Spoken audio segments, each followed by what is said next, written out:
+2 കഴിഞ്ഞിട്ടേ ഉള്ളൂ, ഒരു സൈഡിൽ ഡിഗ്രി പഠിക്കുന്നുണ്ട്, കോളേജ് ലൈഫ് ഒക്കെ എൻജോയ് ചെയ്യുന്ന ഒരു കാലഘട്ടത്തിലാണ് ഇത്രയും വലിയ ബിസിനസ്സും ഇത്രയും വലിയ വലിയ കാര്യങ്ങളും. ഞാൻ അതുവരെ കണ്ടിരുന്ന ഒരു ലോകമല്ല, ഭയങ്കര ബുദ്ധിമുട്ടായിരുന്നു. LLB ചൂസ് ചെയ്തില്ലായിരുന്നെങ്കിൽ ഞാൻ ഏതെങ്കിലും ഫിലിം ഇൻസ്റ്റിറ്റ്യൂട്ടിൽ പോയേനെ, അതിനുശേഷം ആരെങ്കിലും അസിസ്റ്റന്റ് ആയിട്ട് വർക്ക് ചെയ്യണം എന്നൊക്കെ പ്ലാൻസ് ഉണ്ടായിരുന്നു. ആൾക്കാർ പറയുമായിരുന്നു ഒരു 2-3 months കഴിയുമ്പോഴത്തേക്കിന് കമ്പനി നിർത്തിപ്പോവും. അത് ആക്ച്വലി ഇത്തിരി ഫെയിലിയർ ആയിരുന്നു. കുറച്ച് കമ്പനി ലോസിലൊക്കെ പോയി, നമ്മുടെ വീടും കാര്യങ്ങളൊക്കെ ബ്ലഡ് ചെയ്ത് കുറച്ച് ലോണും കാര്യങ്ങളൊക്കെ എടുത്ത് ഇത് ക്ലോസ് ചെയ്യേണ്ടിയൊക്കെ വന്നു. ഇത് വേണ്ടാന്ന് വെക്കാൻ തോന്നിയിട്ടുണ്ടോ? അതിലെന്തെങ്കിലും ഒരു ആൻസർ കൊടുക്കണം എന്നുള്ളതായിരുന്നു പ്രൈം ഫ്ലൈ. 14 എയർപോർട്ട് നമ്മളാണിപ്പോ സ്പീഡ്വിങ്സിന്റെ പേരിൽ അച്ഛനും മോനും കൂടെ എല്ലാ എയർപോർട്ടും അങ്ങ് എടുത്തേക്കാണ് മൊത്തത്തില്.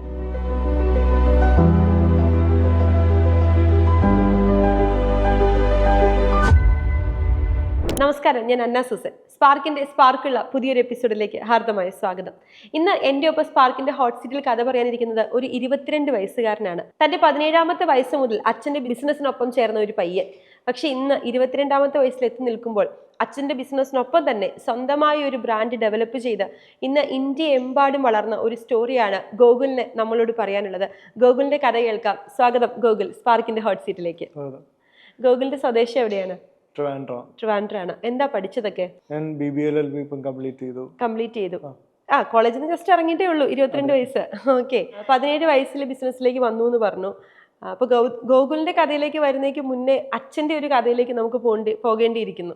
എന്തായിരുന്നു അച്ഛന്റെ സ്റ്റോറി? അച്ഛൻ എങ്ങനെയാണ് ബിസിനസ്സിലേക്ക് വരുന്നത്? ആക്ച്വലി അച്ഛൻ വന്നിട്ട് ഒരു സൂപ്പർ മാർക്കറ്റ് റൺ ചെയ്യുന്നുണ്ടായിരുന്നു സ്റ്റാർട്ടിങ്ങിൽ. അച്ചാച്ചൻ ഉണ്ടായിരുന്ന കാലത്ത് അത് ആക്ച്വലി ഇത്തിരി ഫെയിലിയർ ആയിരുന്നു. കാരണം അച്ചാച്ചന് വയ്യാതായപ്പോഴത്തേക്കിന് ലൈക്ക് കുറച്ച് കമ്പനി ലോസിലൊക്കെ പോയി, ആ സൂപ്പർ മാർക്കറ്റ് ഫ്ലോപ്പായി, ഇത് ക്ലോസ് ചെയ്യേണ്ടിയൊക്കെ വന്നു.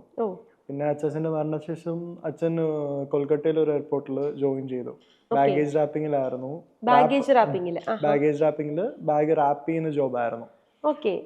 അവിടെ ജോയിൻ ചെയ്തതിന് ശേഷം പിന്നെ അവിടെ നിന്ന് പിന്നെ നമ്മൾ കൊച്ചിയിൽ വന്നു, ചെന്നൈയിൽ വന്നു, അവിടെ നിന്ന് തിരിച്ച് പിന്നെയും കൊച്ചി, പിന്നെ ട്രിവാൻഡ്രത്ത് ബാഗേജ് റാപ്പിങ്ങിൽ ഡ്യൂട്ടി മാനേജറായിട്ട് വർക്ക് ചെയ്തുകൊണ്ടിരിക്കുകയായിരുന്നു. പ്രൊമോഷൻ കിട്ടി. അത്യാവശ്യം നല്ല സ്മാർട്ടായിരുന്നു പുള്ളി. അപ്പം അവിടെ നിന്ന് പ്രൊമോഷൻ കിട്ടി, ഡ്യൂട്ടി മാനേജറായിട്ട് അവിടെ ട്രിവാൻഡ്രത്ത് വർക്ക് ചെയ്തുകൊണ്ടിരിക്കുകയായിരുന്നു. അതിനുശേഷം റാപ്പിംഗ് അവിടെ സ്റ്റോപ്പായി. ആ കമ്പനി അവിടെ സ്റ്റോപ്പ് ചെയ്തു. സ്റ്റോപ്പായതിനു ശേഷം കുറച്ച് സെൻസിറ്റീവ് ആയിട്ടുള്ള ഏരിയ ആയിരുന്നല്ലോ എയർപോർട്ട്. അവിടെ മിസ് ആൻഡ് ബാഗേജ് എന്ന് പറഞ്ഞിട്ടൊരു സെക്ഷൻ ഉണ്ട്. നമ്മുടെ എയർലൈൻസിൽ നിന്നെല്ലാം മിസ്സാവുന്ന ബാഗേജസ് ഡെലിവറി ചെയ്യണമായിരുന്നു. അപ്പം അത് ലൈക്ക് അച്ഛന് അവിടെ ഒരു ഓപ്ഷൻ ഉണ്ടായിരുന്നു. ലൈക്ക് അവിടെ അത് എടുക്കാനായിട്ടും നടത്താനായിട്ടും ടെൻഡർ എടുത്തെന്നുള്ള രീതിയിലല്ല, ഒരു എയർലൈൻസ് ആയിട്ട് കണക്ട് ആയിട്ട് അവരുടെ ലഗേജസ് നമുക്ക് ഡെലിവറി ചെയ്യാനുള്ളൊരു ഓപ്ഷൻ കിട്ടിയായിരുന്നു. അപ്പം അത് കിട്ടിയത് നടത്തിക്കൊണ്ടിരിക്കുന്ന ടൈമിൽ, അതായിരുന്നു നമ്മുടെ സ്റ്റാർട്ടിങ് എക്സ്പീരിയൻസ്. അപ്പോൾ അത് നടത്തിക്കൊണ്ടിരിക്കുന്ന ടൈമിൽ നമുക്ക് അവിടെ ബാഗേജ് റാപ്പിങ്ങിൻ്റെ ഒരു ടെൻഡർ വന്നിട്ടുണ്ടായിരുന്നു. അപ്പം അത് നമ്മൾ അറ്റൻഡ് ചെയ്തു. ആക്ച്വലി അത് കുറച്ച് ടഫ് സിറ്റുവേഷൻ ആയിരുന്നു, എന്നാലും അച്ഛൻ അത് അറ്റൻഡ് ചെയ്തു. എനിക്ക് തോന്നുന്നു ആ സമയത്തൊക്കെ ഗോകുലൊക്കെ വളരെ ചെറുതാണ്. അതെ, ഞാൻ 3rd സ്റ്റാൻഡേർഡ് പഠിക്കുന്ന ടൈം. അച്ഛൻ പറഞ്ഞു കേട്ടേക്കുന്ന കഥകളാണ് നമുക്ക് അറിയാവുന്നത്. ഒരു എയർപോർട്ടിൽ ഒരു ടെൻഡർ എടുക്കാന്ന് പറഞ്ഞു കഴിഞ്ഞാൽ എങ്ങനെ പോയാലും നമ്മുടെ കയ്യിൽ കുറച്ച് കാശ് വേണ്ടി വരും. അച്ഛനത് എവിടെ നിന്ന് കണ്ടെത്തിന്ന് പറഞ്ഞേക്കുന്നത്? ആക്ച്വലി നമ്മുടെ വീടും കാര്യങ്ങളൊക്കെ ബ്ലഡ് ചെയ്ത് കുറച്ച് ലോണും കാര്യങ്ങളൊക്കെ എടുത്ത് പിന്നെ കുറച്ച് പേരെ ഹെൽപ്പ് ചെയ്തിട്ടുണ്ടായിരുന്നു. അങ്ങനെയാണ് ടെൻഡർ എടുക്കുന്നത്. അവിടെ നിന്ന് പിന്നെ എങ്ങോട്ടായിരുന്നു വളർച്ച? അവിടെ നിന്ന് പിന്നെ നമ്മൾ ആ ഒരു എക്സ്പീരിയൻസ് സർട്ടിഫിക്കറ്റ് വെച്ച്, നമുക്ക് എക്സ്പീരിയൻസ് വെച്ചിട്ടാണ് എയർപോർട്ടിൽ നമുക്ക് ടെൻഡേഴ്സ് കിട്ടുക. നമ്മൾ കൊച്ചിയിൽ ടെൻഡർ വന്നായിരുന്നു, അത് പിച്ച് ചെയ്തു. അപ്പം അത് അത്യാവശ്യം നല്ല രീതിയിൽ ബിസിനസ് വർക്കൗട്ടായി. പിന്നെ അതിനുശേഷം നമ്മളൊരു 10-14 എയർപോർട്ടോളം നമ്മൾ 14 എയർപോർട്ട് നമ്മളാണിപ്പോ സ്പീഡ്വിങ്സിന്റെ പേരിൽ. ബ്രാൻഡ് നെയിം എന്തായിരുന്നു? സ്പീഡ്വിങ്സ്. എനിക്ക് തോന്നുന്നു എയർപോർട്ടിൽ ട്രാവൽ ചെയ്യുന്ന അല്ലെങ്കിൽ നമ്മുടെ വേണ്ടപ്പെട്ടവരെ കൊണ്ടുവിടാൻ വേണ്ടി പോകുന്ന എല്ലാവരും തന്നെ കണ്ടിട്ടുള്ള ഒരു ബ്രാൻഡാണ് സ്പീഡ്വിങ്സ്. ഗ്രൗണ്ട് ഹാൻഡ്ലിംഗ് ചെയ്യുന്ന. യെസ്. ഇപ്പൊ സ്പീഡ്വിങ്സിന്റെ അണ്ടറിൽ എന്തൊക്കെ സർവീസസ് ഈ 14 എയർപോർട്ടിൽ നമ്മൾ കൊടുക്കുന്നുണ്ട്? ആക്ച്വലി നമ്മളിപ്പം ഇന്ത്യൻ എയർപോർട്ട്സിലും UAE എയർപോർട്ട്സ് ഉണ്ട്. 2 UAE എയർപോർട്ട്സ് റീസെന്റ് സ്റ്റാർട്ട് ആയിട്ടുണ്ടായിരുന്നു, Fujairah, Ras al Khaimah.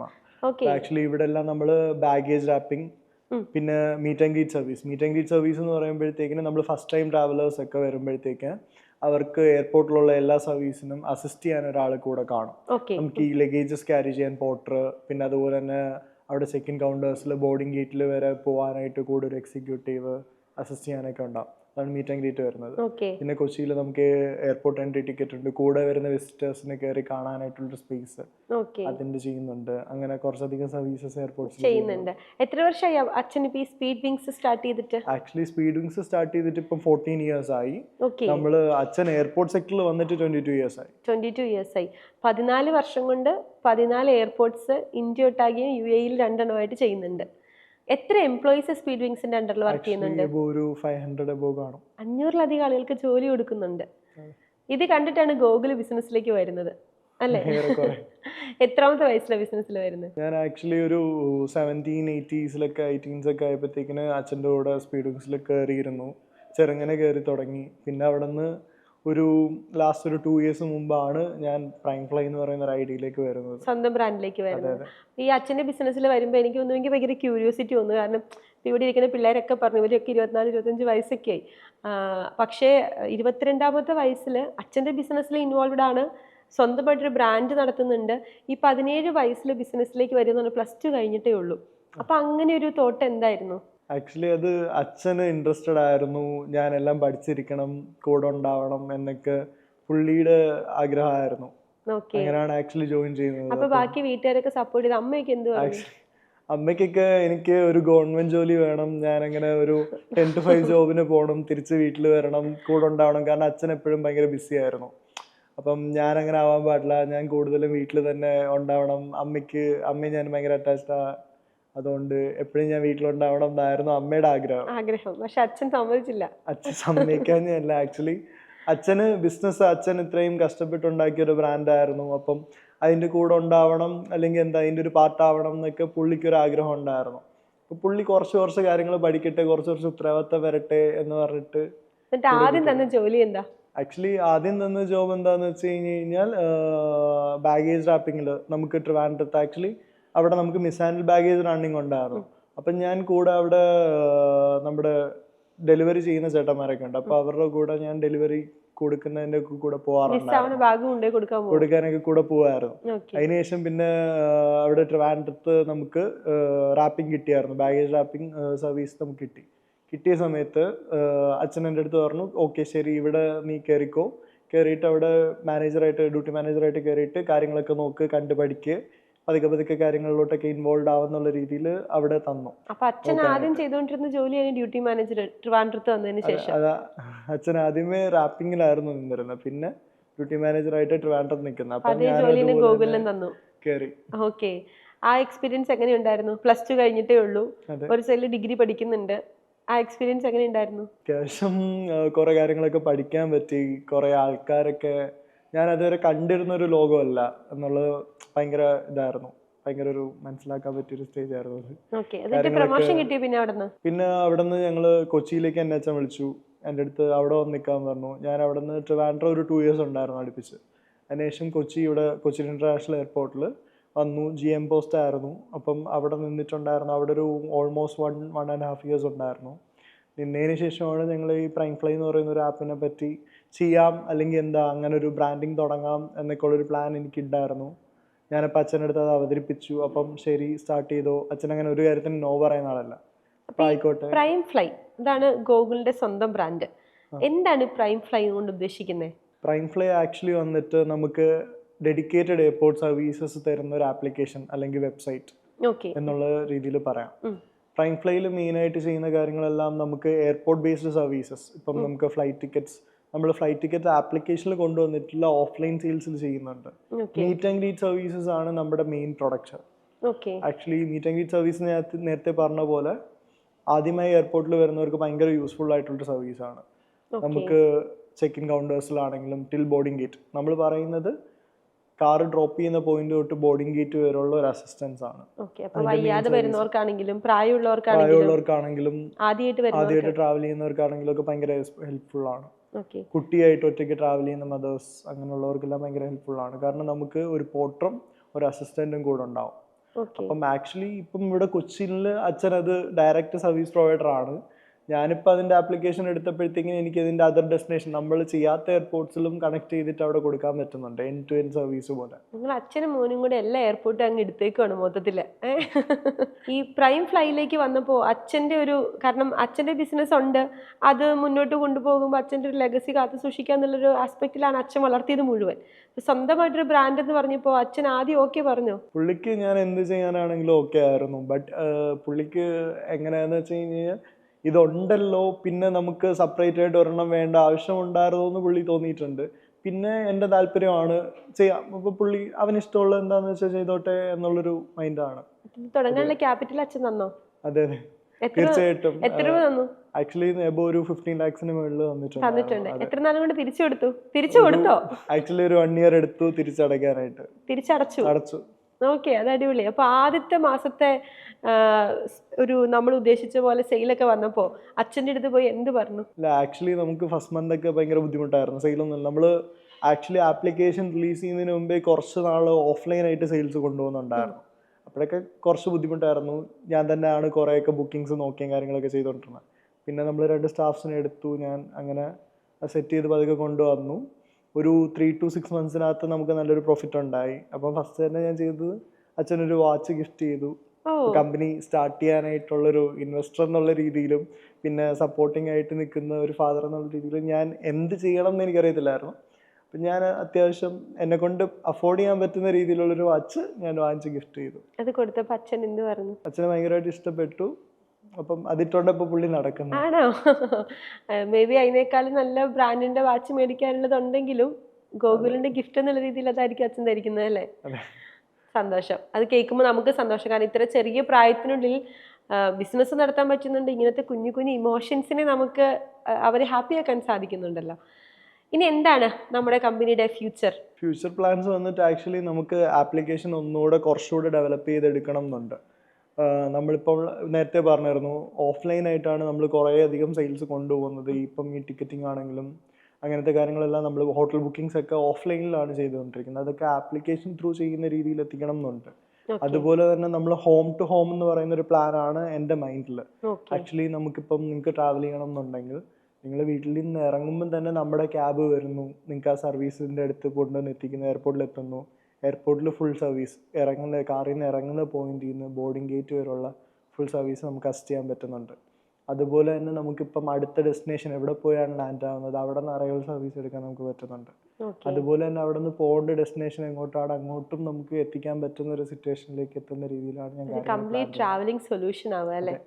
Dedicated airport services എന്നുള്ള രീതിയിൽ തന്നെയാണ് പ്ലാൻ ചെയ്യുന്നത്. അതുപോലെ തന്നെ നമുക്കിപ്പം ഒരുവിധം കുറച്ച് എയർപോർട്ട്സ് ആയിട്ടൊക്കെ കണക്ട് ചെയ്യാൻ പറ്റിയിട്ടുണ്ട്. ഈ സർവീസിൻ്റെ ബേസിസിൽ എല്ലാ എയർപോർട്ട്സും, ലോകത്തിലുള്ള എല്ലാ എയർപോർട്ട്സും കണക്ട് ചെയ്യാൻ പറ്റണം എന്നുള്ളതാണ് ആഗ്രഹം. ഈ 14 എന്നുള്ളത് ലോകം മുഴുവൻ വളരട്ടെ എന്നാണ് ആഗ്രഹിക്കുന്നത്. തീർച്ചയായിട്ടും വളരെ സാധിക്കും. കാരണം 17 വയസ്സ് മുതൽ 5 വർഷം കൊണ്ട് 22ാമത്തെ വയസ്സിലെത്തി നിൽക്കുമ്പോൾ ഗൂഗിളിൽ ഇത്രയും കാര്യങ്ങൾ ചെയ്യാൻ സാധിക്കുന്നുണ്ടെങ്കിൽ തീർച്ചയായിട്ടും അത് ഒത്തിരി വിദൂരമല്ല, വളരെ പെട്ടെന്ന് തന്നെ ചെയ്യാൻ സാധിക്കും. ഞാൻ ചോദിക്കട്ടെ, കാരണം ഭയങ്കര ക്യൂരിയോസിറ്റി ഉണ്ട് ഒരു 22 വയസ്സുകാരന് മുന്നിൽ കിട്ടിയപ്പോൾ. കാരണം ഇപ്പോൾ പിള്ളേർ ജീവിതം അടിച്ചു പൊളിക്കുന്ന, ആസ്വദിക്കുന്ന, അല്ലെങ്കിൽ ചെയ്യാൻ പറ്റുന്ന എല്ലാ തെമ്മാടിത്തരങ്ങളും ചെയ്യാൻ പറ്റുന്ന കോളേജ് ലൈഫൊക്കെ എൻജോയ് ചെയ്യുന്നൊരു കാലഘട്ടത്തിലാണ് ഇത്രയും വലിയ ബിസിനസ്സും ഇത്രയും വലിയ വലിയ കാര്യങ്ങളും. ഇപ്പോൾ എനിക്ക് തോന്നുന്നു ഇപ്പോൾ തന്നെ ഫ്ലൈറ്റിൽ നിന്ന് എടുത്ത് ഇങ്ങോട്ട് വന്നു. ഇവിടെ നിന്ന് നേരെ അടുത്ത ഡെസ്റ്റിനേഷൻ ആദ്യം ചെന്നൈ ആയിരുന്നു, ആദ്യം ഈവൻ സിയാലായിരുന്നു. അവിടെ നിന്ന് അത് പെട്ടെന്ന് നമ്മുടെ മുമ്പിലിരുന്ന് അത് കോയമ്പത്തൂർക്ക് മാറ്റി. അപ്പം ഇങ്ങനെ ഈ ഒരു ബിസി ലൈഫൊക്കെ ആയിട്ട് ജീവിക്കുന്നു. എപ്പോഴെങ്കിലും ഈ ബിസിനസ്സിലേക്ക് ഇറങ്ങണ്ടായിരുന്നു, എനിക്കല്ലാത്തൊരു ലൈഫായിരുന്നു ഇഷ്ടം, ഒരു റിഗ്രറ്റ് തോന്നിയിട്ടുണ്ടോ? ആക്ച്വലി എനിക്ക് വന്നിട്ട് എന്തെങ്കിലും ഡിഫറെൻ്റ് ആയിട്ട് ചെയ്യണം എന്ന് ഭയങ്കര ആഗ്രഹം. ലൈക്ക് എനിക്ക് മൂവീസ് ചെയ്യാൻ ഭയങ്കര താല്പര്യമുള്ള കൂട്ടത്തിലായിരുന്നു. അപ്പം ഞാൻ സ്റ്റഡീസ് കംപ്ലീറ്റ് ചെയ്താലോ, അല്ലെങ്കിൽ സ്റ്റഡീസ് ബേസിക്കലി മൂവീസിനെ പറ്റി ആയിരിക്കണം എന്നായിരുന്നു എൻ്റെ ഒരു തോട്ട്. ഡ്രാമയൊക്കെ പഠിക്കാനായിരുന്നോ? അല്ലല്ല, actually direction, cinematography, script writing ഇതെല്ലാം പഠിക്കണം, ആരെങ്കിലും കൂടെ മൂവീസിൽ അസിസ്റ്റൻ്റ് ആയിട്ട് വർക്ക് ചെയ്യണം എന്നൊക്കെയായിരുന്നു എൻ്റെ ഒരു പ്ലാൻ. ഒരു 10th 11th ഒക്കെ വരെ. 12th എത്തിയപ്പോൾ അതെല്ലാം പെട്ടെന്ന് ചേഞ്ചായി. ലൈക്ക് ഈ BBA LLB എടുക്കണം എന്നുള്ളത് പോലും കൊച്ചിലെ തൊട്ടുള്ള ആഗ്രഹം അങ്ങനെ പ്ലാൻഡ് ആയിട്ടുള്ളതൊന്നും അല്ല, +2സിലൊന്നും പ്ലാൻഡും അല്ല. പെട്ടെന്നൊരു ഡേയിൽ വന്ന പ്ലാനാണ് അത്. ജസ്റ്റ് അങ്ങനെ ലൈഫ് പെട്ടെന്ന് ചേഞ്ച് ആയിപ്പോയി. ഞാൻ പ്രീ പ്ലാൻ ചെയ്തിരുന്ന രീതിയിലൊന്നും അല്ല പോകുന്നത് എന്നൊക്കെ കുറച്ച് നാൾ തോന്നിയിട്ടുണ്ടായിരുന്നു. എന്നിട്ട് റിഗ്രറ്റ് തോന്നിയത് വേണ്ടാന്ന് വെക്കാൻ തോന്നിയിട്ടുണ്ടോ? ഇല്ലല്ല, അങ്ങനൊന്നും തോന്നിയിട്ടില്ല. ആക്ച്വലി പിന്നെ ബിസിനസ് നല്ല രീതിയിൽ പോകുന്നുണ്ട്, ഇൻട്രസ്റ്റിംഗ് ആണ്. നമുക്ക് എന്ത് ചെയ്താലും നമുക്ക് അതിനകത്തൊരു ഔട്ട് കൊണ്ടുവരണം എന്ന് ഭയങ്കര ഇൻട്രസ്റ്റ് ഉള്ള ഒരു കൂട്ടത്തിലാണ്. ഞാൻ എല്ലാ രീതിയിലും കാര്യങ്ങൾ നോക്കുക. ഞാനിപ്പോൾ പോസ്റ്റ് എഡിറ്റിംഗ് ചെയ്യും, വീഡിയോ എഡിറ്റിംഗ് ചെയ്യും, അപ്പം ഫോട്ടോസ് എടുക്കും, അങ്ങനെ എല്ലാ കാര്യങ്ങളും വരുമ്പോഴത്തേക്ക് എനിക്ക് ചെറിയ ചെറിയ കാര്യങ്ങൾ കറക്ഷൻ വരുത്തി അതെങ്ങനെ പെർഫെക്റ്റ് ആക്കാന്നൊക്കെ നോക്കുന്നതിൽ ഭയങ്കര ഇൻട്രസ്റ്റ് ഉള്ള കൂട്ടത്തിലാണ്. അപ്പൊ എനിക്ക് ബിസിനസ് ഞാനിപ്പം അച്ഛൻ്റെ ഒരു ലെഗസി ഉണ്ട്, അപ്പൊ അതിനകത്ത് കണ്ടിന്യൂ ചെയ്ത് ലൈക്ക് അച്ഛന് കമ്പനി ഉണ്ടല്ലോ അതുകൊണ്ട് വളർന്ന് വരാമെന്ന് പറയുന്നൊരു തോട്ടിൽ നിന്ന് സ്വന്തമായിട്ടൊരു ബ്രാൻഡ് വേണം, അല്ലെങ്കിൽ ലൈക്ക് സ്വന്തമായിട്ട് നീ എന്ത് ചെയ്തു എന്ന് ചോദിക്കുമല്ലോ ആൾക്കാര്, അതിലെന്തെങ്കിലും ഒരു ആൻസർ കൊടുക്കണം എന്നുള്ളതായിരുന്നു പ്രൈം ഫ്ലൈ. അപ്പൊ അതിൽ നിന്ന് എൻ്റെ ഇൻട്രസ്റ്റഡ് ആയിട്ടുള്ള സബ്ജക്ട്സിലും എനിക്ക് കോൺസെൻട്രേറ്റ് ചെയ്യണം എന്ന് ഇനിയുണ്ട്. അപ്പം അങ്ങോട്ടും പോണം, സമയമുണ്ടല്ലോ.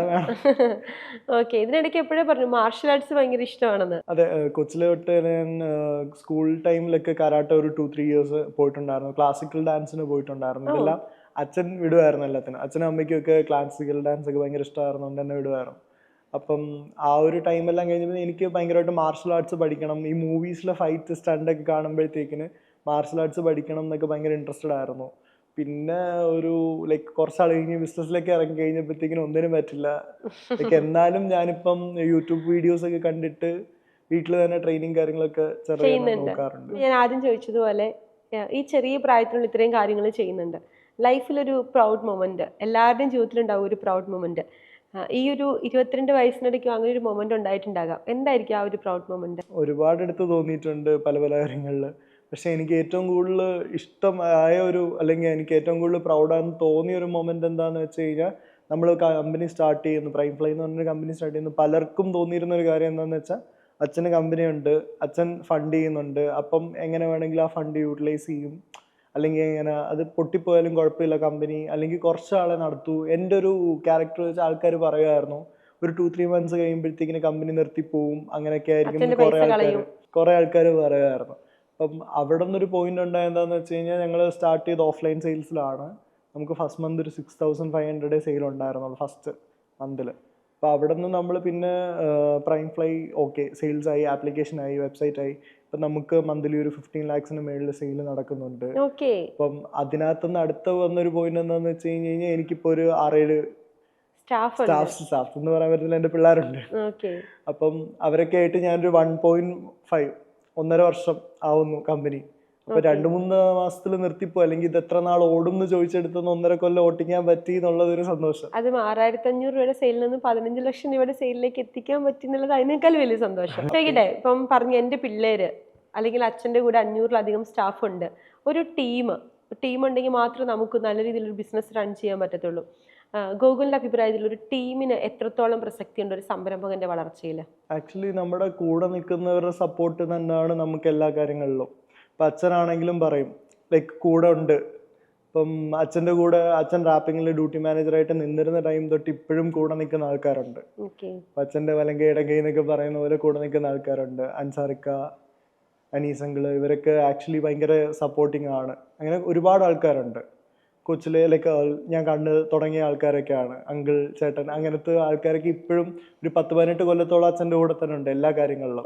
അതാണ് അച്ഛൻ്റെ ഏറ്റവും വലിയ സ്ട്രെങ്ത് എന്ന് വെച്ചാൽ പറയാറുണ്ട്. അതുപോലെ തന്നെ എനിക്കിപ്പം ലൈക്ക് എനിക്ക് സ്റ്റാഫ് എന്നൊന്നും പറയാൻ പറ്റില്ല, എൻ്റെ ഫ്രണ്ട്സ് ലൈക്ക് ഒരു 6-7 പേരുണ്ട്. ലൈക്ക് അവരുടെ സപ്പോർട്ടാണ് എല്ലാ കാര്യങ്ങൾക്കും.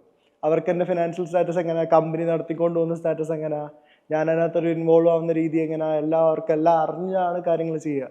ട്രാൻസ്പെറന്റ് ആണ്. അതെ.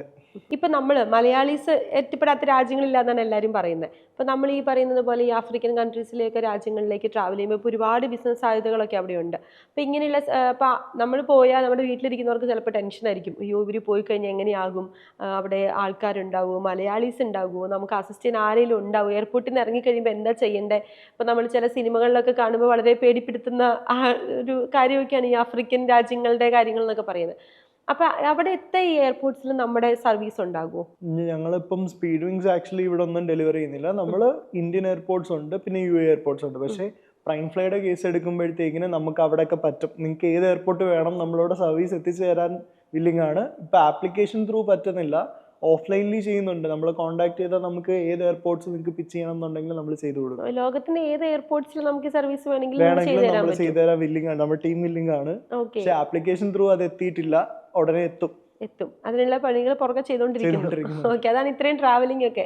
എല്ലാവരും പറയും വായിൽ വെള്ളിക്കരണ്ടിയുമായിട്ട് ജനിച്ച മക്കളെന്നൊക്കെ പറയും. ഒരു പരിധി വരെ അങ്ങനെയാണ് ഗോകുല്.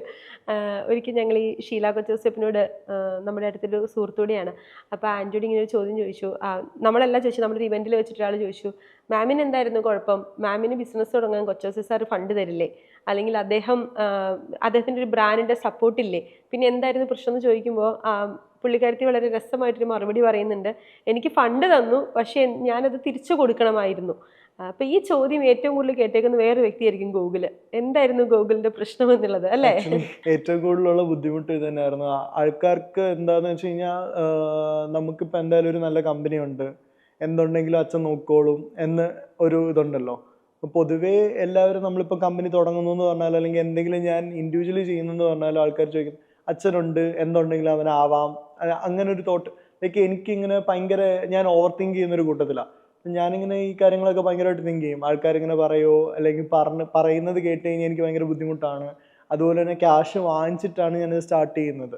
ഇപ്പം ശരിയാ, ലോൺ എടുത്തിട്ടില്ല, വേറെ സ്ട്രഗിൾ ചെയ്തിട്ടില്ല, അച്ഛൻ്റെ നിന്ന് ഫണ്ട് വാങ്ങിച്ചു, അത് വെച്ച് ആപ്ലിക്കേഷൻ സ്റ്റാർട്ട് ചെയ്തു, ബിസിനസ് സ്റ്റാർട്ട് ചെയ്തു. പക്ഷേ ഇത് തിരിച്ചു കൊടുക്കണം. എൻ്റെ ഏറ്റവും മോസ്റ്റ് പ്രയോറിറ്റി തിങ്ക് അതായിരുന്നു.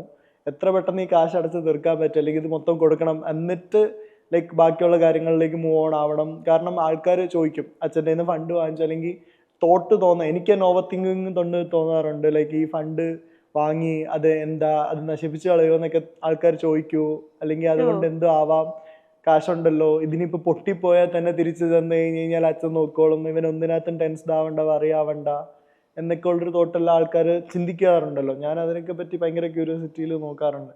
അപ്പം എനിക്ക് വന്നിട്ട് ഇത് ആപ്ലിക്കേഷൻ നല്ല രീതിയിൽ റൺ ആവണം, അച്ഛൻ്റെ നിന്ന് വാങ്ങിച്ച കാശ് തിരിച്ചു കൊടുക്കണം, ഇൻഡിപെൻഡൻ്റ് ആയിട്ടൊരു ബ്രാൻഡ് സ്റ്റാർട്ട് ആവണം, അതിനകത്തൊരു സക്സസ്ഫുൾ ലൈഫ് പറയാൻ പറ്റണം. അടിപൊളി. കാരണം വളരെ ചെറുപ്പമാണ്, അതുകൊണ്ട് ഇങ്ങനത്തെ കാര്യങ്ങളൊക്കെ സംസാരിക്കുമ്പോൾ ഞാനും ഭയങ്കര ക്യൂരിയസ് ആയിട്ടാണ് കേട്ടിരിക്കുന്നത് ഗൂഗിളിനെ. അതുപോലെ ഞാൻ ചോദിക്കട്ടെ, ഇപ്പം മൂവിയാണ് ഇഷ്ടം എന്ന് പറഞ്ഞു, ബിസിനസ്സിലേക്ക് വന്നില്ലായിരുന്നെങ്കിൽ സിനിമയിലേക്ക് പോകുമായിരുന്നു, ബിസിനസ്സിനേക്കാളും ചെറിയ പ്രായം മുതലേ മനസ്സിലുണ്ടായിരുന്ന സിനിമയാണെന്ന് പറഞ്ഞു. ആരെങ്കിലുമൊക്കെ അപ്രോച്ച് ചെയ്തിട്ടുണ്ടോ സിനിമയ്ക്ക് വേണ്ടിയിട്ട്? ഇല്ല, ആക്ച്വലി ഞാൻ നേരത്തെ തൊട്ട് എഴുതുന്ന പ്ലാനുകളും ഡയറക്ഷൻ ചെയ്യണം, അല്ലെങ്കിൽ LLB ചൂസ് ചെയ്തില്ലായിരുന്നെങ്കിൽ ഞാൻ ഏതെങ്കിലും ഫിലിം ഇൻസ്റ്റിറ്റ്യൂട്ടിൽ പോയേനെ, അതിനുശേഷം ആരെങ്കിലും അസിസ്റ്റൻ്റ് ആയിട്ട് വർക്ക് ചെയ്യണം എന്നൊക്കെ പ്ലാൻസ് ഉണ്ടായിരുന്നു. അപ്പം ലൈക്ക് മൂവി സ്റ്റാർട്ട് ചെയ്യുന്ന ടൈം, ആ ഇൻട്രസ്റ്റ് സ്റ്റാർട്ട് ചെയ്യുന്ന ടൈം തൊട്ട് ഞാൻ ഭയങ്കര വലിയൊരു ദിലീപേട്ടൻ ഫാനാണ്. അപ്പം എനിക്ക് എന്തെങ്കിലും ഞാനൊരു മൂവി ചെയ്യുമ്പം ദിലീപേട്ടനെ ഹീറോ ആയിട്ട് വെച്ച് ചെയ്യണം എന്നുള്ളതായിരുന്നു ഇൻട്രസ്റ്റ്. അപ്പം ലൈക്ക് അതൊരു 8, 9, 10th ഒക്കെ ആയപ്പം തൊട്ടേയുള്ള ഇൻട്രസ്റ്റ് ആണ്. അപ്പം ഞാനൊരു 12th ഒക്കെ കഴിഞ്ഞിട്ടാണ് അച്ഛൻ വന്നിട്ട് ഇവിടെ കൊച്ചിയിൽ ബിസിനസ് റൺ ചെയ്യുന്നത്. അപ്പം നമ്മുടെ മീറ്റ് ആൻഡ് ഗ്രീറ്റ് സെക്ടർ കിട്ടി കഴിഞ്ഞപ്പോഴത്തേക്കിനും അത് ഇന്നോഗ്രേറ്റ് ചെയ്യാൻ വരുന്നത് ദിലീപേട്ടനായിരുന്നു. അപ്പം എനിക്ക് ഭയങ്കര ഒരു ഫാൻ ബോയ് മൊമെന്റ് ആണ്. ലൈക്ക് ഓക്കെ, ദിലീപേട്ടൻ വരുന്നു, അങ്ങനെ ഒരു ഫാൻ ബോയ് മൊമെന്റ് ആയിരുന്നു എനിക്ക്. അപ്പം എനിക്ക് തോന്നിയ ഈ ഒരു ലൈക്ക് നിങ്ങൾ ചോദിച്ച പോലെ ഇങ്ങനെ പ്രിവിലേജ്ഡ് കിട്ടെന്ന് പറയുന്ന ഒരു സാധനം. അപ്പം ഞാനിങ്ങനെ പെട്ടെന്ന് ടെൻസ്ഡ് ആയ ഒരു കാര്യം എന്താണെന്ന് വെച്ച് കഴിഞ്ഞാൽ, എങ്ങനെ പോയിട്ട് ഈശ്വര ഇനി ഒരു കഥ പറയും, ലൈക്ക് ഞാൻ ഭയങ്കര വലിയ ഫാൻ ബോയ് ആണെന്ന് പറഞ്ഞിട്ട് എനിക്ക് ഇൻട്രൊഡ്യൂസ് ചെയ്യണം എന്നായിരുന്നു ഇൻട്രസ്റ്റ്. പക്ഷേ അത് ഇങ്ങനെ ഒരു ഇന്നോഗ്രേഷൻ മൊമെന്റ് ആയിപ്പോയതിൽ ഭയങ്കര വിഷമം ഉണ്ടായിരുന്നു. പിന്നെ അതിനുശേഷം ഇനി ഒരു സ്റ്റോറി ആയിട്ട് പുള്ളി എടുത്ത് ചെല്ലുമ്പം ഒക്കെ അച്ഛനായിട്ട് ഇപ്പം നല്ല ക്ലോസിലാണ്. അപ്പം ഇനി ആ ഫ്രണ്ട്ഷിപ്പിന്റെ പേരിൽ എനിക്കൊരു കഥ പറയാനുണ്ട്. എല്ലാവർക്കും ഇങ്ങനെ ഒരു കഥ പറയണം എന്ന ആഗ്രഹം കാണുമല്ലോ, അതുപോലെ കഥ പറയാൻ വരുന്നതാണോ എന്നൊക്കെ തെറ്റിദ്ധരിക്കപ്പെടുമോ എന്നൊക്കെ ഭയങ്കര ഡൗട്ടുണ്ട്. അപ്പം എനിക്കിതുവരെ ഇങ്ങനെ പുള്ളീനെ പോയി കാണുമ്പോഴത്തേക്കും ഞാൻ പോയി ഒരു സെൽഫി എടുക്കും, തിരിച്ചു വരും, എനിക്കിങ്ങനെ എൻ്റെ ഒരു കഥയുണ്ട് ചേട്ടൻ കേൾക്കൂ, അല്ലെങ്കിൽ അങ്ങനെ ഒന്നും ചോദിക്കാനായിട്ടുള്ളൊരു ഉള്ളിന്ന് വന്നിട്ടില്ല. അപ്പൊ ദിലീപേട്ടൻ കേൾക്കണമെങ്കിൽ കേട്ടോട്ടോ, 8ാം ക്ലാസ് മുതൽ സ്വപ്നം കാണുന്നുണ്ട് ദിലീപേട്ടനെ വെച്ചിട്ട് മൂവി ചെയ്യാനായിട്ട്. അപ്പൊ അതും പെട്ടെന്ന് തന്നെ സാധിക്കട്ടെ, സ്വന്തം പ്രൊഡക്ഷൻ ഹൗസിൽ നിന്ന് തന്നെ സാധിക്കട്ടെ, അല്ലേ? ഓക്കെ. ഇപ്പൊ എനിക്കൊന്ന് കുറെ ഷോർട്ട് ഫിലിംസ് ഒക്കെ ചെയ്യാൻ പ്ലാൻ ഉണ്ട് പ്രൊഡക്ഷൻ ഹൗസിൽ.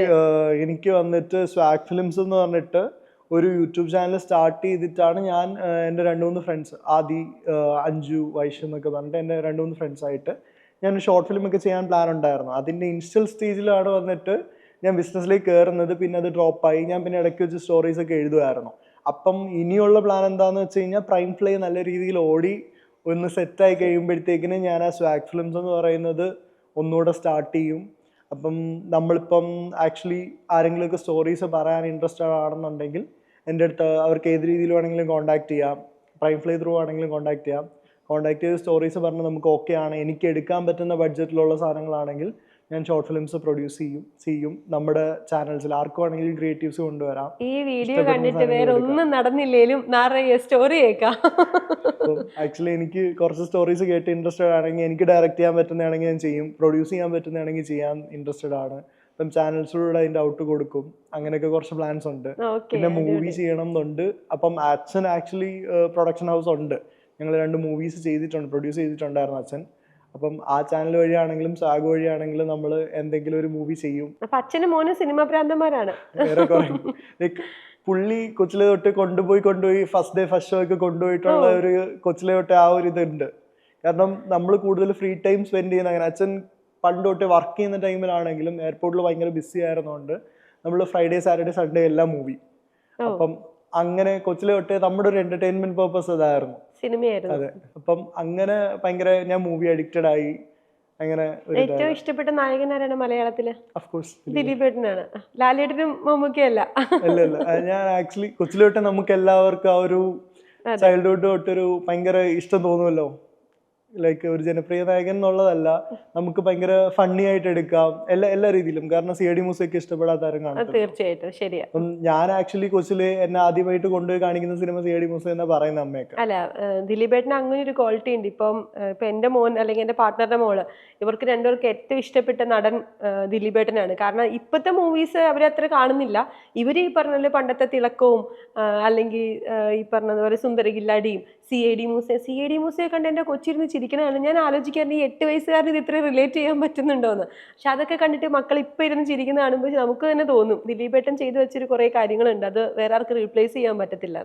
എല്ലാവരുടെ പേര് പറഞ്ഞു, കൂട്ടുകാരുടെ പേര് പറഞ്ഞു, അച്ഛന്റെ സുഹൃത്തുക്കളുടെ പേര് പറഞ്ഞു. അച്ഛന്റെ പേര് പറഞ്ഞില്ലല്ലോ. എന്റെ അച്ഛന്റെ പേര് സനിൽകുമാർ. ട്രിവാൻഡ്രം സ്വദേശി തന്നെയാണ്? കൊല്ലം സ്വദേശി. അമ്മയും അച്ഛനും കൊല്ലമാണ്. ഓക്കെ. അമ്മ വർക്ക് ചെയ്യുന്നുണ്ടോ? ഇല്ല, കമ്പനി പാർട്ട്ണർ ആണ്. ഓക്കെ. പിന്നെ ഒരു ബ്രദർ ഉണ്ടല്ലേ? ബ്രദർ ഉണ്ട്, അർജുൻ എന്നാണ് പേര്. ഓക്കെ. അവൻ എന്ത് ചെയ്യുന്നു? അവൻ BCom ഫിനാൻസ് പഠിച്ചുകൊണ്ടിരിക്കുകയാണ്. Second year. ചേട്ടന്റെ അച്ഛന്റെയും പാതയിലേക്ക് വരാനുള്ള പ്ലാൻ ഉണ്ടോ? അല്ല, അവൻ ഇങ്ങനെ ലൈക്ക് കോളേജ് ലൈഫ് ചില്ല് ചെയ്ത് നടക്കുന്നു. അവൻ അവന്റേതായിട്ടുള്ള ചേട്ടനും അത് കിട്ടിയിട്ടില്ല. എന്താ പിന്നെ ഞാനെങ്കിലും അതൊക്കെ ഇന്ന് അടിച്ചു പൊളിച്ച് നടക്കട്ടെ. അവൻ ഭയങ്കര ഒരുപാട് ഫ്രണ്ട്ഷിപ്പ് കാര്യങ്ങളും കുറെ സർക്കിളൊക്കെ ഉള്ള ഒരു ടീമാണ്. അപ്പൊ അവന് ഭയങ്കര ബിസി ലൈഫൊക്കെ ഭയങ്കര ഇഷ്ടമാണ്, ഫ്രണ്ട്സുമായിട്ട് ഹാങ് ഔട്ട് ചെയ്യാനും കാര്യങ്ങളൊക്കെ. ഇപ്പൊ ഗോകുൽ ഒരുപാട് ബിസിനസ് അച്ഛൻ ചെയ്യുന്നുണ്ട്. ഇപ്പൊ സ്പീഡ് വിങ്സ് ചെയ്യുന്നുണ്ട്, അതിന്റെ അണ്ടറിൽ തന്നെ കുറെ സെഗ്മെന്റ്സ് ചെയ്യുന്നുണ്ട്. അതല്ലാതെ അച്ഛന് സർവീസ് സെന്ററിൽ കുറെ ബിസിനസ് ഉണ്ട്. അപ്പൊ ഇതിൽ ഏതെങ്കിലുമൊക്കെ ചെയ്താലും നമുക്ക് ഓക്കെ, കുഴപ്പമില്ല, അച്ഛൻ ഓക്കെ ആണ് അതിനോട്. ഇവിടെ നിന്ന് ഈ സ്വന്തമായിട്ടൊരു ബ്രാൻഡ് അല്ലെങ്കിൽ ആ ബ്രാൻഡ് എയർപോർട്ടായിട്ട് തന്നെ റിലേറ്റ് ചെയ്ത് നിൽക്കണം എന്ന് ആഗ്രഹിക്കാനുള്ള റീസൺ എന്തായിരുന്നു? ആക്ച്വലി ഫസ്റ്റ് പോയിന്റ് എടുക്കുകയാണെന്നുണ്ടെങ്കിൽ നമ്മളിത് കണ്ട് വളർന്ന് പഠിച്ചു, മീൻസ് കൊച്ചിലെ തൊട്ട് കണ്ടുകൊണ്ടിരുന്ന ഒരു സെക്ഷൻ അല്ലെങ്കിൽ എവിടെ പോയി നിന്ന് കണ്ടൊരു എക്സ്പീരിയൻസ് ഒക്കെ വെച്ചിട്ട് ഒന്നാമത്തെ റീസൺ ആയിട്ട് എടുക്കാം. പക്ഷെ മെയിൻ റീസൺ എന്താന്ന് വെച്ച് കഴിഞ്ഞാൽ ആക്ച്വലി എയർപോർട്ടിൽ നടന്നൊരു ഇൻസിഡന്റ് ആണ്. ഞാൻ ആക്ച്വലി ഡിപ്പാർസലിൽ വെച്ചിട്ട് ഞാൻ അവിടെ ലൈക്ക് കൗണ്ടറിലുണ്ടായിരുന്നു. അതിനുശേഷം ഞാൻ വീട്ടിലേക്ക് പോകാനായിട്ട് ഇറങ്ങുന്ന സമയത്ത് ഞങ്ങളുടെ ഒരു സൂപ്പർവൈസർ ഉണ്ട്, മീറ്റ് ആൻഡ് ഗ്രീറ്റ്, നമ്മുടെ പ്രീ ബുക്കിംഗ്. ഈ പറയുന്ന പോലെ തന്നെ എല്ലാ എയർപോർട്ട്സിന്റെ സർവീസസിനും പ്രീ ബുക്കിംഗ് സെക്ഷൻസ് ഉണ്ടാവുമല്ലോ. നമ്മുടെ സ്പീഡ് വിങ്സിലെ പ്രീ ബുക്കിംഗ് സെക്ഷന്റെ സൂപ്പർവൈസർ അജിന, ഇപ്പൊ എന്റെ ഏറ്റവും അടുത്തൊരു ഫ്രണ്ടാണ്. പുള്ളിക്കാരിയും നീതു എന്ന് പറയുന്ന ഒരു സ്റ്റാഫുണ്ട്. അപ്പം ഇവർ എന്നെ കാണാൻ വന്നിരുന്നു. ഒരു കംപ്ലൈന്റ് ആയിട്ട് വന്നതാണ്. ആക്ച്വലി നമ്മുടെ ബുക്കിംഗ്സിനെ പറ്റിയൊക്കെ ഉള്ളൊരു കംപ്ലൈന്റ് ഒക്കെ പറഞ്ഞ് വന്നപ്പോഴത്തേക്കിന് ആ ഒരു ഡിസ്കഷന്റെ ഇടയിലാണ് നമുക്ക് എന്തുകൊണ്ട് സർവീസസ് അതർ ഡെസ്റ്റിനേഷന് ഫില്ല് ചെയ്തുകൂടാന്നൊക്കെ ഒരു ഡിസ്കഷൻ അതിൻ്റെ ഇടയ്ക്ക് വരുന്നത്. അപ്പോഴാണ് എനിക്കിങ്ങനെ ലൈക്ക് ആക്ച്വലി എനിക്ക് ടെക്കിനകത്തൊക്കെ ഭയങ്കര ഇൻട്രസ്റ്റഡ് ആയതുകൊണ്ട് ഞാൻ എൻ്റെ ഒരു ഫ്രണ്ടിനെ വിളിച്ച് ഡിസ്കസ് ചെയ്ത് നമുക്കൊരു ആപ്ലിക്കേഷൻ റിലീസ് ചെയ്തോടെ. അപ്പം നമ്മൾ അതിനൊരു ഫേമിനെ കണ്ടുപിടിച്ചു. നമ്മൾ ഗൂഗിളിലൊക്കെ ചെയ്ത് നോക്കി ഒരു ഫേമിനെ കണ്ടുപിടിച്ച് ഇങ്ങനെ ഒരു ആപ്ലിക്കേഷൻ്റെ ഐഡിയ പറഞ്ഞു. അവർക്കും ഭയങ്കരമായിട്ട് ഇഷ്ടപ്പെട്ടു. വെഫ്റ്റ് എന്നാണ് അവരുടെ പേര്, വെഫ്റ്റ് ടെക്നോളജീസ്. അവർക്കും ഈ പ്ലാൻ കേട്ടപ്പോൾ ഭയങ്കരമായിട്ട് ഇഷ്ടപ്പെട്ടു. അപ്പം നമ്മൾ ഓക്കെ ശരി, നമ്മൾ ഇനിഷ്യലി എന്ത് ചെയ്യും എന്നുള്ളതായിരുന്നു തോട്ട്. അപ്പം നമ്മുടെ initial thought was like meet and greet നമ്മുടെ സ്പീഡ് വിങ്സിൻ്റെ ഓൺലൈൻ പ്ലാറ്റ്ഫോമായിട്ട് റിലീസ് ചെയ്യാം, അതിൻ്റെ സർവീസസ് കോർഡിനേറ്റ് ചെയ്യാം. പിന്നെ അവിടെ നിന്ന് ഐഡിയ ഡെവലപ്പായി ബാഗേജ് റാപ്പിംഗ് ആഡ് ചെയ്യാം, ഫ്ലൈറ്റ് ടിക്കറ്റ് ആഡ് ചെയ്യാം, ഹോട്ടൽസ് ആഡ് ചെയ്യാം, പാർക്കിംഗ് ആഡ് ചെയ്യാം, എന്ത് വേണമെങ്കിലും അതിനകത്ത് ആഡ് ചെയ്യാമല്ലോ. ഡെഡിക്കേറ്റഡ് എയർപോർട്ടുള്ള ആപ്ലിക്കേഷൻ എന്ന് പറഞ്ഞിട്ടുള്ള രീതിയിലേക്ക് എത്തിക്കാം എന്ന് പിന്നെ ഫർദർ തോട്ടിൽ തോന്നി. പ്രൈം ഫ്ലൈയിലേക്ക് എത്താനുള്ള റീസൺ എന്താണെന്ന് വെച്ച് കഴിഞ്ഞാൽ ആക്ച്വലി നമ്മൾ മീറ്റ് ആൻഡ് ഗ്രീറ്റ് കൊച്ചിയിൽ ചെയ്യുന്നുണ്ടായിരുന്നു. അവിടെ നമ്മൾ കൊടുക്കുന്ന മീറ്റ് ആൻഡ് ഗ്രീറ്റ് സർവീസസിന് പ്രൈം ഫ്ലൈ എന്നൊരു പേര് സജഷൻ ഉണ്ടായിരുന്നു. അപ്പം അവിടെ ആക്ച്വലി അങ്ങനെ ചെറുങ്ങനെ പറഞ്ഞു തുടങ്ങിയിട്ടുണ്ടായിരുന്നു നമ്മൾ പ്രൈം ഫ്ലൈ എന്നുള്ള രീതിയിൽ. അപ്പം അത് നമ്മൾ ബ്രാൻഡായിട്ടോ കമ്പനിയായിട്ടോ ഒന്നും രജിസ്റ്റർ ചെയ്തില്ല. അപ്പം ആ ഒരു ടൈമിലാണ് നമ്മുടെ ഡിസ്കഷൻ വരുന്നത്. എനിക്ക് ആ പേര് ഭയങ്കരമായിട്ട് ഇഷ്ടപ്പെട്ടു. അപ്പം നമ്മൾ ഈ ആപ്ലിക്കേഷൻ ഡെവലപ്പ് ചെയ്തുകൊണ്ടിരിക്കുന്ന ടീമുകളുമായിട്ടും കുറേ പ്ലാൻസ് ഡിസ്കസ് ചെയ്തിട്ടുണ്ടായിരുന്നു.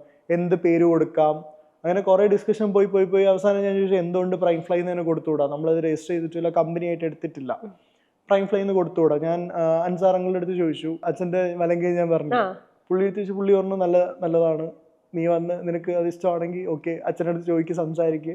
ഞാൻ പോയിട്ട് പുള്ളിയുടെ അടുത്ത് പറഞ്ഞു, ഇത് ഞാൻ എടുത്തോട്ടെ, ഞാൻ ഇത് എടുക്കുകയാണ്, അപ്പോൾ എനിക്ക് ബ്രാൻഡിങ് ചെയ്യാൻ കുറച്ചുകൂടെ എളുപ്പമായിരിക്കും, ആൾക്കാർക്ക് കുറച്ചധികം ഫെമിലിയർ ആയി വരുന്നൊരു പേര്, എയർപോർട്ടിൽ വന്ന് ജസ്റ്റ് കണ്ടു തുടങ്ങുന്നവർക്ക് ഫെമിലിയർ ആയി തുടങ്ങിയൊരു പേര് ഞാൻ ഇപ്പോഴേ കൈയോടെ അങ്ങ് എടുത്തോട്ടെ എന്ന് ചോദിച്ചു. പുള്ളിക്ക് ഓക്കെ ആയിരുന്നു, ചെയ്തോ. അപ്പം ഞാൻ ശരി, അപ്പം ആപ്ലിക്കേഷൻ ടീമായിട്ട് ഡിസ്കസ് ചെയ്തപ്പോൾ അവർക്ക് ഓക്കെ ആണ്. ലൈക്ക് ആ പേരിനൊരു യുണീക്ക് ഫീൽ ഉണ്ടായിരുന്നു, നമ്മളത് എപ്പോഴേ ചൂസ് ചെയ്തു, രജിസ്റ്റർ ചെയ്തു, ഞാൻ എൻ്റെ പേർക്കാക്കി. അപ്പോൾ ഇനി പ്രൈം ഫ്ലൈ കൂടുതൽ വളരട്ടെ എന്ന് ആഗ്രഹിക്കുന്നു, ആശംസിക്കുന്നു. ഇപ്പം ഗൂഗിൾ പറഞ്ഞതുപോലെ ഇപ്പോൾ 14 എയർപോർട്ടിലാണ് നമ്മുടെ സർവീസ് കിട്ടുന്നത്. അത് ലോകം മുഴുവൻ കിട്ടട്ടെ. അത് ആ ഒരു അച്ചീവ്മെൻറ്റിലേക്ക് ഗൂഗിൾ വളരെ എളുപ്പം എത്തട്ടെ.